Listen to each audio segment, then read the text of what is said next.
بابائے قوم قائد اعظم محمد علی جناح۔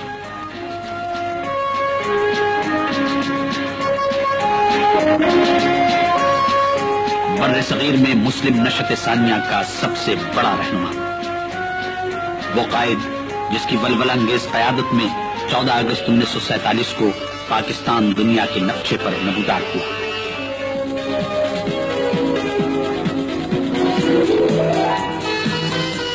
بیسویں صدی کے سیاسی افق پر نمودار ہونے والا یہ مدبر اور عظیم قائد 25 دسمبر 1876 کو کراچی میں پیدا ہوا۔ کراچی کے ایک محلے کھارا در میں واقع وزیر مینشن جائے پیدائش ہے۔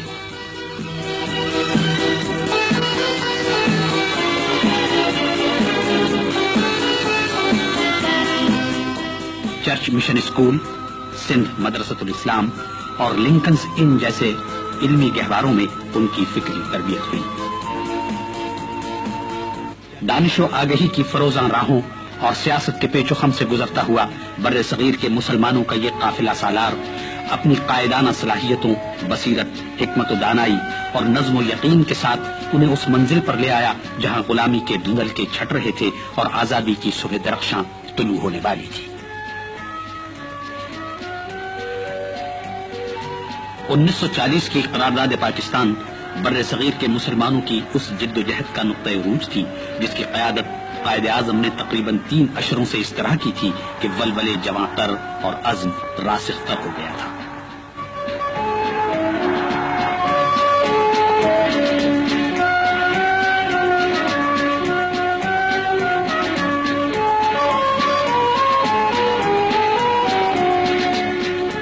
اب کاروان آزادی اس منزل پر آ پہنچا تھا جہاں مفکر پاکستان علامہ اقبال کے خواب کو تعبیر ملنے والی تھی، جہاں اس اسلامی مملکت کے خد و خال واضح ہو رہے تھے جنہیں علامہ نے 1930 میں مسلم لیگ کے اجلاس الہ آباد کی صدارت کرتے ہوئے واضح کیا تھا۔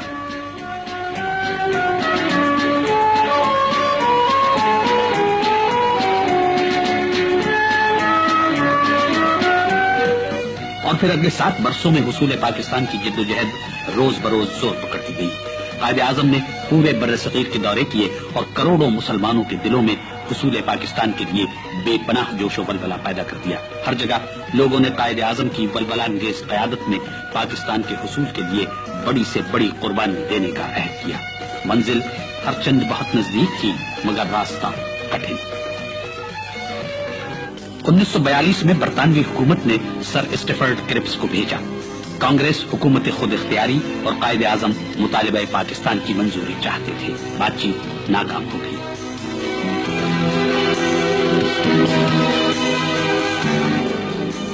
ستمبر 1944 میں قائد اعظم اور گاندھی جی کے مابین ہندو مسلم اختلافات حل کرنے کے لیے مذاکرات ہوئے۔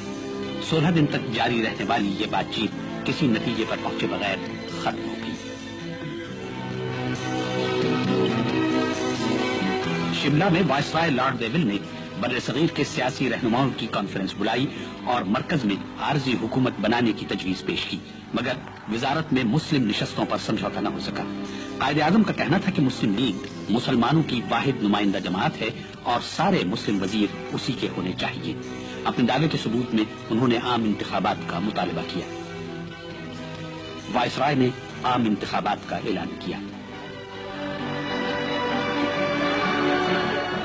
1946 میں پورے بر صغیر میں عام انتخابات منعقد ہوئے۔ کانگریس نے متحدہ ہندوستان اور مسلم لیگ نے پاکستان کے موقف پر انتخابات میں حصہ لیا۔ مرکزی اسمبلی میں ساری مسلم نشستیں مسلم لیگ نے جیت لی۔ 1946 کے عام انتخابات نے ثابت کر دیا کہ پاکستان بر صغیر کے مسلمانوں کا حتمی مطالبہ اور قائد اعظم محمد علی جناح ان کے عظیم ترین رہنما ہیں۔ کیبنٹ مشن کے بر صغیر کے سیاسی رہنماؤں سے مذاکرات کے نتیجے میں فوری طور پر عارضی حکومت کے قیام کے منصوبے میں پاکستان کی بنیادیں موجود تھی۔ مسلم لیگ نے شروع میں اسے منظور کر لیا، مگر کانگریس عارضی حکومت میں لیگ کے ساتھ مساوی نمائندگی پر تیار نہیں ہوئی اور اس نے یہ منصوبہ مسترد کر دیا۔ 7 سال کی مختصر مدت میں قائد اعظم کی سیاسی بصیرت، ان کے آہنی عزم و ارادے اور ان کی مدبرانہ اور ولولہ انگیز قیادت میں اٹھنے والے ہر قدم پر منزل نزدیک تر آتی گئی۔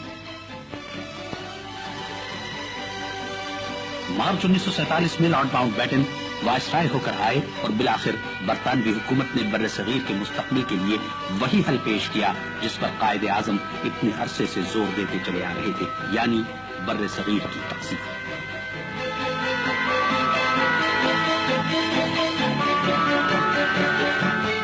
3 جون 1947 کو لارڈ ماؤنٹ بیٹن نے تقسیم کے منصوبے کا اعلان کیا تو قائد نے ریڈیو پر قوم کو یوں نوید دی: The opportunity to speak to you directly through this radio from Delhi. It is the first time, I believe, that a non-official has been afforded an opportunity to address the people through the medium of this. Quaid Azam محمد علی جناح نے ایک طویل سیاسی اور قانونی جدوجہد کے بعد بر صغیر میں مسلمانوں کی قائم ہونے والی مملکت پاکستان کی سرزمین پر 7 اگست 1947 کو قدم رکھا۔ عوام کا ایک جم غفیر اپنے محبوب قائد کا استقبال کرنے کے لیے موجود تھا۔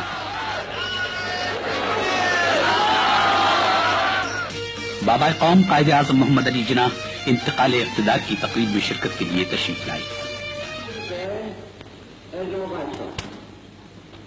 بر صغیر کے آخری وائسرائے لارڈ ماؤنٹ بیٹن نے برطانوی حکومت کی جانب سے مملکت پاکستان کا اقتدار قائد اعظم محمد علی جناح کو سونپا۔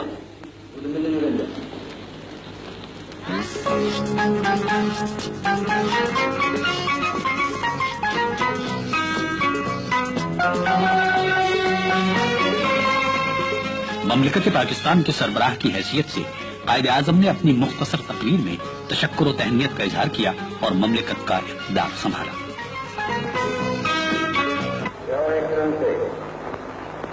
I thank His Majesty the King on behalf of the Pakistan, the British Assembly, and myself for his precious message. I also thank you, Honorable Mountbatten.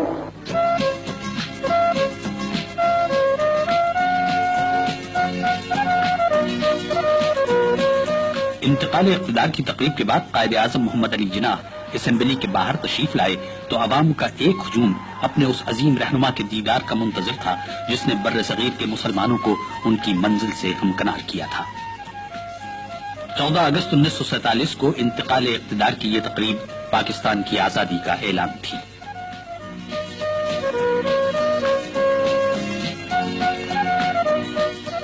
اگست 1947 کو بر صغیر میں مسلمانوں کی نئی آزاد خود مختار مملکت پاکستان کے ارکان حکومت کی حلف برداری کی تقریب منعقد ہوئی۔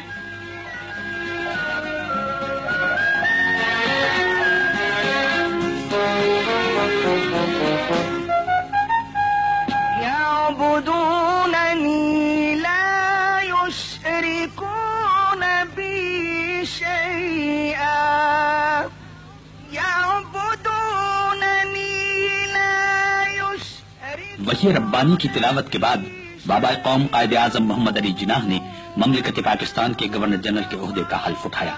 پاکستان کے چیف جسٹس نے ان سے حلف لیا۔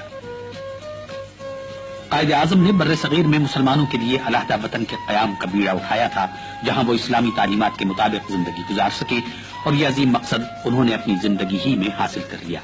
اتنی بڑی کامیابی بہت کم رہنماؤں کو حاصل ہوئی ہے۔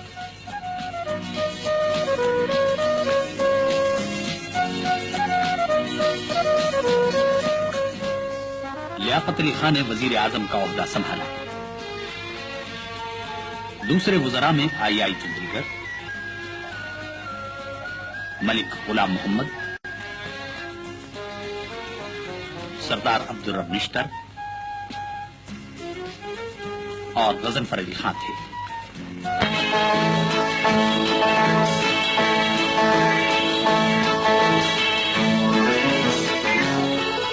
حلف برداری کے بعد مسلح افواج کے دستوں نے بابا قوم کو سلامی دی۔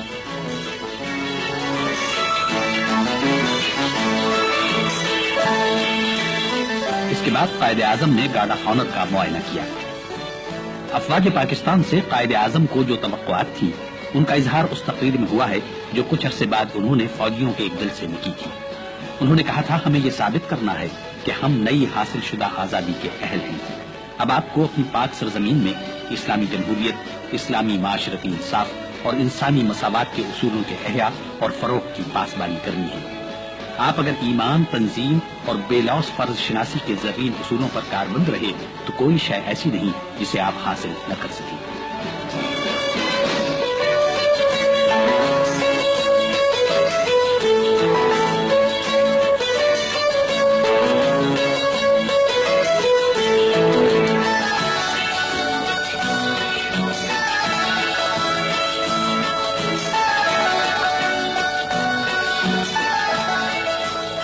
قیام پاکستان کے 4 روز بعد 18 اگست 1947 کو عید کا دن تھا۔ قائد اعظم نے عوام کے ساتھ نماز عید ادا کی اور اپنے پیام عید میں ایمان، اتحاد اور نظم و ضبط کی تلقین کی۔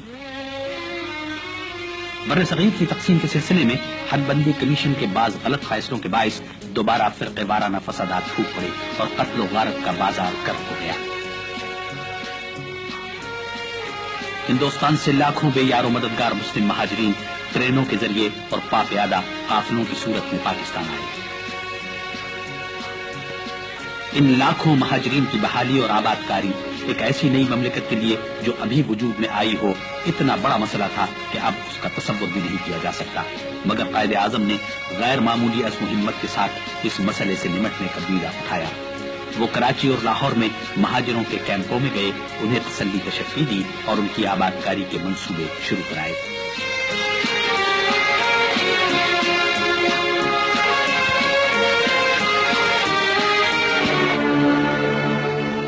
اسی اسنا میں مہاراجا کی جانب سے الحاق کا سہارا لے کر ہندوستان نے کشمیر پر حملہ کر دیا۔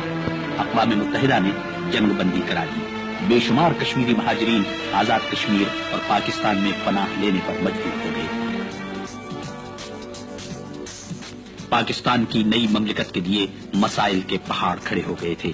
قائد اعظم اپنے آہنی عزم کے ساتھ ان مسائل سے نبردآزما ہونے کے ساتھ ساتھ معمول کے امور مملکت بھی بڑی تندہی سے انجام دے رہے تھے۔ 25 دسمبر 1947 کو قائد اعظم کی 72ویں سالگرہ شایع نشان طریقے سے منائی گئی۔ کراچی میں سالگرہ کی تقاریب کے سلسلے میں قائد اعظم پولو گراؤنڈ تشریف لائے۔ انہوں نے قومی پرچم لہرایا اور اسے سلامی دی۔ پاکستان کی تینوں مسلح افواج کے چاق و چوبند دستے بابا قوم قائد اعظم محمد علی جناح کو سلامی دیتے ہوئے ان کے سامنے سے مارچ پاسٹ کرتے ہوئے گزرے۔ قائد اعظم پاکستان کو اتنا مضبوط دیکھنا چاہتے تھے کہ کوئی اس کی طرف بری نیت سے دیکھنے کی جرأت نہ کر سکے۔ قوم کے اس فقید المثال محسن کے لیے ہر شخص کے دید و دل فرش راہ تھے اور ہر دل میں یہ دعا تھی کہ اللہ تعالیٰ قائد اعظم کی عمر دراز کرے۔ قائد اعظم کی زندگی ایک عظیم جد و جہد سے عبارت تھی جو بالآخر بے مثال کامیابی سے ہمکنار تھی۔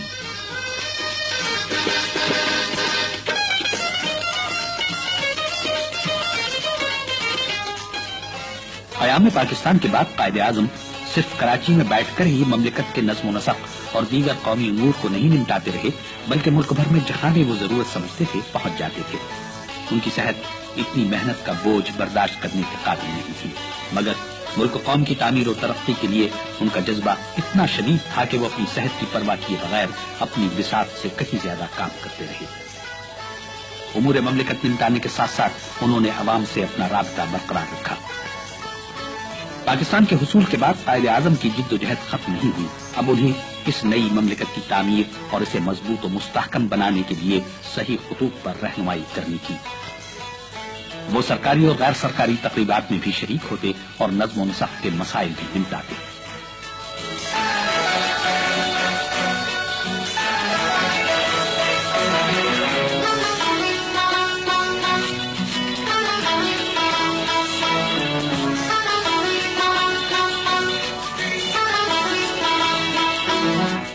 قوم کے ہر فرد کو کام کرنے کی تلقین کرنے کے ساتھ ساتھ وہ خود بھی انتھک محنت کرتے ہیں۔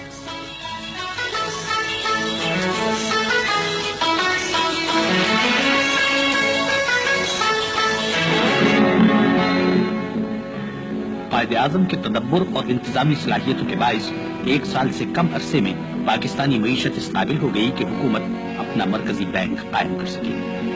1 جولائی 1948 کو بابا قوم قائد اعظم محمد Ali Jinnah state bank of Pakistan کا افتتاح کرنے تشریف لائے۔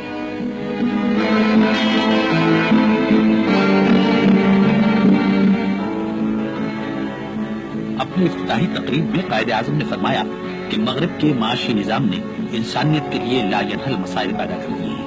ہمیں ایک مثالی معاشی نظام پیش کرنا ہے جو انسانی مساوات اور معاشرتی انصاف کے سچے اسلامی تصورات پر قائم ہو۔ ایسا نظام پیش کر کے ہم مسلمانوں کی حیثیت سے اپنا فرض انجام دیں گے اور انسانیت کو سچے اور صحیح امن کا پیغام دیں گے۔ صرف ایسا امن ہی انسانیت کو جنگ کی ہولناکیوں سے بچا سکتا ہے اور بنی نوع انسان کی خوشی اور خوشحالی کا ضامن ہو سکتا ہے۔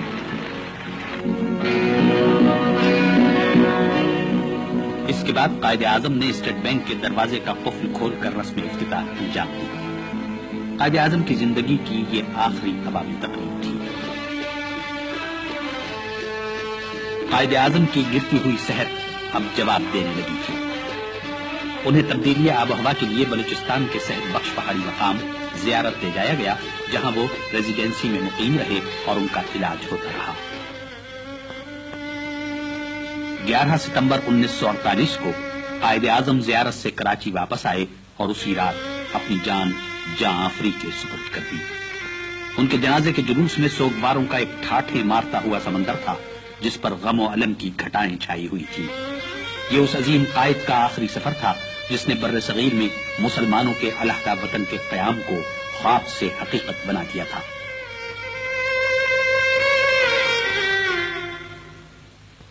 مولانا شبیر احمد عثمانی نے نماز جنازہ پڑھائی۔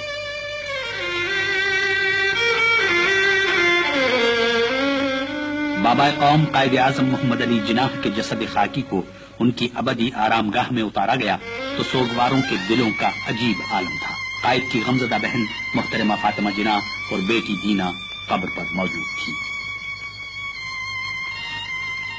بانی پاکستان کو فوج نے آخری سلامی دی۔ بابا قوم قائد اعظم محمد علی جناح کی آخری آرام گاہ پر ان کے چہلم تک دن رات مسلسل فاتحہ خوانی اور قرآن خوانی ہوتی رہی۔ بعد میں قائد اعظم کے مزار پر ایک شاندار مقبرہ تعمیر کیا گیا۔ ہر روز خاص طور پر قومی تہواروں اور قائد اعظم کے یوم ولادت اور یوم وفات پر یہاں عقیدت مندوں کا ہجوم رہتا ہے جو فاتحہ خوانی کے ساتھ پاکستان کی تعمیر و ترقی کے عزم کی تجدید کرتا ہے۔